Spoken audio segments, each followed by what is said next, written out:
Programa Servidor Mais, a partir de agora com você, servidor, você servidora, na sua folha dirigida. Hoje nós vamos falar sobre transição de carreira, isso. Então, para você, servidor, você, servidora, vamos juntos. Conversaremos com Cícero Andrade, ele que é especialista em estratégias de carreira e grandes mudanças. É também mentor de executivos. Isso, então, para você. Segura aí que a gente volta já já.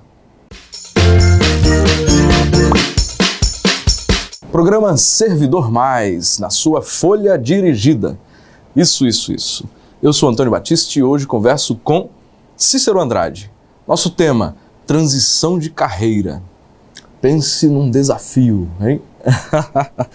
Cícero Andrade, que é especialista em estratégias de carreira e grandes mudanças. E é também mentor de executivos. Cícero, tudo bem? Tudo bem, Antônio. Prazer estar aqui com você. Muito bom. Vamos lá, como é que é esse processo? Fazer uma transição de carreira, sobretudo para pessoas que estejam em determinada condição ou determinada idade, uma certa fase profissional, enfim, que tem família, filhos, sim, enfim. Sim. Você tem algumas variáveis que podem tornar mais complexo esse processo, né? Para aqueles que trabalham no setor público especificamente, essa dificuldade ela é maior, ela é menor ou não? Quais seriam os caminhos para fazer uma transição de carreira de forma mais adequada? E, em primeiro lugar, o que seria essa transição? Legal. A transição de carreira, eu costumo chamar também de fenômeno da segunda carreira. O que acontece é que a gente escolhe os nossos caminhos profissionais numa fase muito prematura da nossa vida. A gente é muito jovem quando geralmente, inclusive, escolhe a nossa formação, os primeiros empregos que a gente efetivamente quer ou os concursos que a gente efetivamente quer fazer. E geralmente, principalmente aqui no Brasil, a gente acaba privilegiando, ao invés do desejo real do que a gente quer, as condições do mercado de trabalho. O Brasil é um país que a gente efetivamente tem que dar certo muito rápido. Então, você acaba muitas vezes ouvindo muito mais os anseios sociais e as expectativas das conquistas materiais em detrimento ao que você realmente gosta de fazer. O que acontece é que, com o passar do tempo, as pessoas acabam sentindo a necessidade de serem felizes no trabalho também, de conseguirem a mesma remuneração, manterem o mesmo nível de vida, fazendo efetivamente o que tem paixão por fazer. Nesta época específica, é necessário fazer um trabalho mais aprofundado para que se faça essa transição de uma forma confortável, para que, digamos assim, a segunda parte da vida profissional seja, além de lucrativa, feliz também. Por que não pode ser um processo prazeroso, não é? Exatamente. De fato, temos esse elemento, muitas vezes por parte de familiares, amigos, os próprios pais, muitas vezes. Observamos a adolescência, né? O cidadão está ali, a cidadã, né? Sei lá, 16, 17, 18 anos, e vem a fase do vestibular, e aí aquela garota, aquele garoto diz, eu quero fazer, sei lá, dança. E aí o pai, a mãe, não, tem que fazer engenharia, tem que fazer medicina. Não é assim? Verdade, é exatamente assim. E aí fica aquele médico, aquele engenheiro, aquela engenheira, sei lá, aquele administrador, por tanto tempo, desejando, sei lá, viver uma vida diferente, trabalhar com outras coisas. Mas assim, para essas pessoas, né, sobretudo aquelas que estão vinculadas ao setor público, sejam servidores ou empregados públicos, essa ideia de mudar de área, certamente ela promove alterações no estilo de vida, por exemplo. Pode promover, sim, claro. Uma série de outras variáveis. O que deve ser ponderado na hora de se fazer esse tipo de transição? Eu sou a favor da transição de carreira consciente. Né? A gente não pode viver numa utopia, sair do 8 para 80, achar que a vida é maravilhosa, que eu vou investir agora numa coisa totalmente nova e isso vai dar certo, vai manter a minha mesma condição de vida. Então, eu acredito num modelo onde você não perca a qualidade de vida, onde você consiga ter o mesmo nível de remuneração, se isso for importante para você, e que você faça essa transição paulatinamente. Né? Eu acredito que existem alguns pilares que você deve seguir para que você faça essa transição de forma consciente e segura, para que você daqui a pouco não tenha o arrependimento desse movimento. Uma surpresa desagradável. Então, eu acredito que se você seguir 5 passos fundamentais, você consegue fazer isso de uma forma tranquila, inclusive dentro do serviço público. O serviço público talvez seja uma oportunidade ímpar para se fazer isso, em função de alguns casos da questão da estabilidade, enfim, a pessoa teoricamente tem ela não precisa efetivamente passar pelo dissabor, por exemplo, estou dando um exemplo genérico, de ser demitida no meio desse processo. Então, quem sabe até fazer duas coisas simultaneamente e no momento que se achar que pode fazer essa transição, se faça de forma definitiva. Você pode planejar de uma maneira mais tranquila. Exatamente. Sem a variável, por exemplo, de uma demissão. Exatamente. Sim. Exatamente. Você mencionou os 5 passos. Conta pra gente sobre eles. Legal. Os 5 passos que eu acredito que sejam os 5 passos fundamentais para que você faça uma transição de carreira. O primeiro é clareza. Você precisa efetivamente saber para onde você quer ir, independente de todas as influências sociais, para que você acerte o caminho. Eu costumo fazer uma analogia a uma corrida de táxi. Quando você entra num táxi, qual é a primeira pergunta que o taxista te faz? Para onde? Para onde você vai? E se você não sabe responder essa pergunta? Aí fica difícil. E é o que acontece com a grande maioria das pessoas. As pessoas sabem que estão insatisfeitas, mas não têm a clareza exata de para onde elas querem ir. Quando você atinge essa clareza, fica muito mais fácil de você planejar o passo a passo. Quando você não sabe para onde você quer ir, qualquer caminho serve. Esse é o 1. O 2 é o autoconhecimento. Ou o contrário, né? Quando você não sabe para onde quer ir, pode ser que nenhum caminho... Exatamente. No fundo, nenhum caminho lhe serve porque ele não é autêntico seu, né? Se todo caminho servisse, seria bom demais. Aumentaria as chances de êxito. Quer dizer, não quero dizer que a pessoa não possa, por acaso, achar o caminho sem essa clareza, mas é um jogo de sorte. Eu posso ganhar na Mega Sena hoje à noite, mas posso não ganhar também. Quando você tem clareza efetiva, facilita muito o processo. Claro. O segundo é autoconhecimento. Você tem que saber as suas competências, as suas limitações, os sabotadores que você traz da sua infância para você, porque não adianta fazer um plano de mudança efetivamente sem saber quem você realmente é. Então, o estudo profundo do autoconhecimento, sabendo aí os seus skills, as suas competências, saber os seus pontos a serem desenvolvidos, sem sombra de dúvida, é muito importante para que você faça essa transição de forma segura. Sim. O terceiro é viabilidade. O que é viabilidade? Vou chegar para você agora e falar, Antônio, eu quero ser astronauta. Infelizmente, eu não tenho mais idade para ser astronauta. Passou a minha época, então não é viável essa possibilidade para mim. Apesar dessa carinha de 15 anos, mas ele disse que não tem mais idade. Não tem. Então, o que eu tenho que fazer? Eu tenho que tentar ressignificar e entender qual é o caminho, quais são os prazeres que a vida do astronauta me traria e qual é o caminho que eu consigo ressignificar e achar alguma coisa próxima. De repente posso me tornar um piloto de avião. Sim, pode ser, um helicóptero. Um astrofísico. Isso, exatamente. Aquilo que seja mais próximo. Exatamente. O quarto é o planejamento estratégico inteligente. O que é isso? A física já dizia que a menor distância entre 2 pontos é uma linha reta. Quando se trata de humanos, nunca é. Então, assim, planejamento estratégico inteligente, às vezes você tem que dar um passo para trás, para daqui a 6 meses dar 5 passos na frente. Então, é saber estrategicamente, já que agora você já tem a clareza e sabe exatamente aonde você quer ir, sabe suas limitações e sabe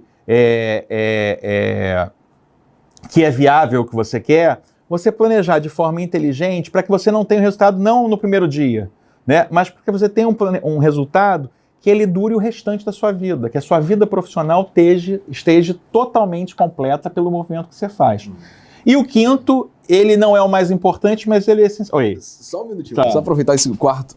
Eu aplico muito isso nos negócios, Eu chamo de recuo estratégico. Exatamente. Muitas pessoas veem o recuo como um ato, uma perda, uma derrota, uma covardia, uma ineficiência.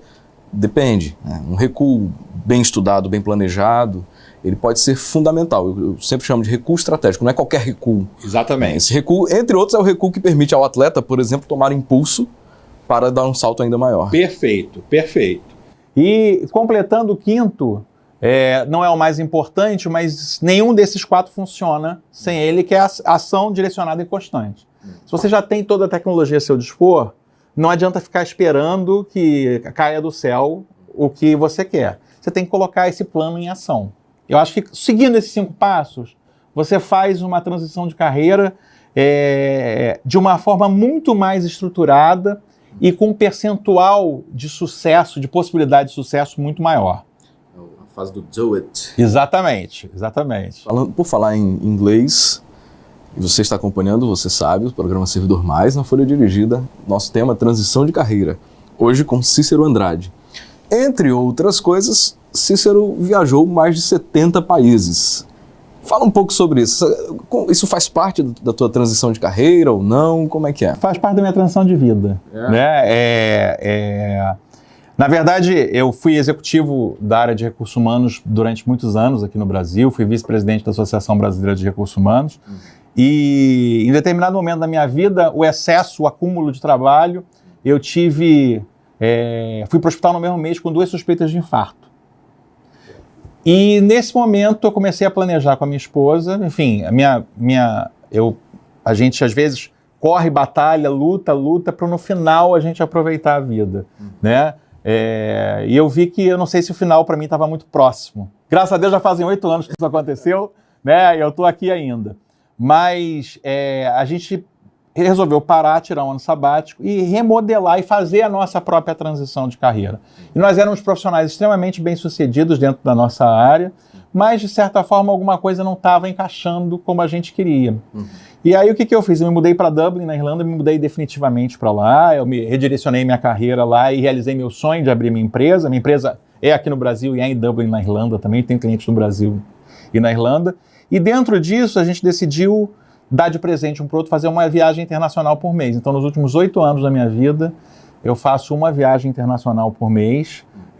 Claro, a gente fala isso aqui no Brasil, parece, milionário. Não, na Irlanda é muito mais barato você fazer uma viagem internacional do que aqui. A gente conhece, os países, muitos deles são muito pequenos e muito próximos. Exatamente. Então é muito mais fácil. O tempo e o espaço, e até o custo que você tem de ir do Rio até São Paulo, por exemplo, aqui no Brasil, você atravessa 2, 3 países na Europa. Exatamente isso. É muito maior aqui no Brasil. Um Eurotrem da vida. Ou uma companhia low fare. Exatamente. Então, a gente conhece 71 países, a gente deve terminar o ano com 75 países visitados. A gente está aqui nesse mês, especificamente, para visitar o Brasil, que eu estava já 1 ano e meio sem vir. Né? E a ideia, nosso projeto mais para frente até ia mais longe, a gente vai virar efetivamente nômade digital. Então, eu vou deixar a Irlanda e no próximo ano eu vou viver 1 mês em cada país. Vou morar em 12 países em 1 ano, é o projeto que eu tenho para minha vida. Muito bom. Nômade digital, aliás, é um tema que a gente vai tratar em breve aqui. Prometo, hein? Muito bom. Legal. Muito bom, Cícero. Observando a tua própria experiência e tua expertise em relação às grandes transições de vida, né? Quais dicas e conselhos você daria para os servidores, as pessoas, enfim, que desejam planejar uma transição como essa? No caso do servidor, você tem, por um lado, uma certa facilidade, já mencionamos, mas isso pode se tornar também um óbice. Né? Sim. Então, o servidor que não consegue se desvencilhar da carreira pública, se for o caso, ele vai pensar em 2 grandes coisas, ou fazer um novo concurso, ou talvez se desvincular do serviço público, ou não necessariamente, enfim. Quais seriam as possibilidades para esse cidadão, essa cidadã? Eu acho, você falou muito bem, acho que o servidor público é um ônus e um bônus ao mesmo tempo, né? Porque como tudo na vida, né? Porque teoricamente ele tem muito a perder, né? O que eu aconselho a ele é que ele consiga medir e balancear muito a vontade de mudança com o planejamento estratégico estruturado. Que ele não faça absolutamente nada num rompante. Né? Acho que sempre quando a gente faz a coisa de forma planejada e estruturada, ela tem uma possibilidade muito maior de sucesso. Então, assim, aproveite dessa possibilidade que você tem, né, de poder, quem sabe até, se for para mudar para outro concurso, para outra posição dentro do funcionalismo público, né, não sair do que se faz, estudar simultaneamente, com calma, com tranquilidade, para almejar uma outra posição. Se for para abrir um negócio, quem sabe não consegue, em vez de começar um negócio de forma faraônica, enorme, faz ele um pouco menor, vai rodando simultaneamente as 2 coisas. Quando você tiver efetivamente uma segurança maior, você deixa a sua posição e se dedica ao seu negócio. Se quiser morar no exterior, por exemplo, né, faça de forma que você planeje, tenha um colchão aí financeiro que possa te te segurar para que você faça essa transição de forma inteligente. Pega uma licença não remunerada. Exatamente. Muitos servidores têm direito a isso, né? Inclusive no plano federal isso existe, em vários outros planos também. Você pode pegar uma licença não remunerada, você pode obter alguns outros tipos de licenças ou de afastamentos. Por exemplo, licença ou afastamento para um doutorado, para um mestrado, se for o caso. Sim, né? Alguns sim. podem querer combinar uma formação acadêmica diferenciada com esse momento. Então, um mestrado fora do Brasil, por exemplo. Enfim, há muitas possibilidades. Eu penso que assim, parece ser esse o caminho. Vai fazer transição? Faça transição. O problema é quando as pessoas querem fazer transição sem a tal transição. Exatamente. Querem dormir num lugar e acordar no outro. A transição justamente é o caminho, né? E aproveitar esse caminho, de fato. Né? Eu tenho alguns clientes, por exemplo, que estão no serviço público, que fizeram exatamente isso, pediram licença e hoje são empreendedores fora do Brasil. Então, eles têm a possibilidade diferente de quem está na iniciativa privada, de estar lá, de manter o seu emprego, vai para o país, vê se se adapta. Morar fora do país também não é uma coisa, é uma maravilha. Tem fácil. Então, assim, você tem uma oportunidade ímpar, por exemplo, né, de empreender fora do país, que é um exemplo que a gente está usando aqui, sim, de fazer isso com uma cordinha de emergência. Não deu certo? Puxa a cordinha de emergência, está na sua casa. Você vai ter o direito de ter o seu trabalho ali de volta, exatamente, a sua remuneração de volta, o que não é, definitivamente não é algo que todos podem, né, pensar. Exatamente. Muito bom. Cícero, muito bacana. Vou querer que você traga uma mensagem final aos nossos internautas, falando um pouco sobre essa transição que já mencionamos. Tantas vezes ela não será apenas uma transição de carreira, mas de vida. Que mensagem podemos imaginar para aqueles que nos assistem nesse sentido de construir essa transição? Legal, Antônio. Eu acho que o principal desafio de todo esse caminho é efetivamente fazer isso de forma responsável, né? Levando isso em conta, às vezes a gente acabou não falando muito, existe a família, existe os filhos, existe tudo que se envolve, né? A transição de carreira não é loucura, não é suicídio corporativo. Transição de carreira serve exatamente para que você faça a coisa de uma forma adequada e muito bem planejada, levando em conta todos os aspectos da sua vida. Então, a mensagem final que eu deixo é: faça isso de forma estruturada, porque você tende a fazer a melhor coisa da sua vida. Faça isso de qualquer maneira e você tem uma possibilidade muito grande de se arrepender. Com certeza. Muito bom. Então, tá aí, tá dado o recado. Obrigado. Muito bom, Cícero. A você que nos assiste, tá mais do que claro, planejar muito, ter muita prudência, observar, enfim, tem que ter uma abordagem estratégica para que as mudanças ocorridas sejam sustentáveis. Então, a você, servidor, a você, servidora, muito obrigado. Continue conosco. Folha Dirigida, Servidor Mais. A gente se vê. Grande abraço.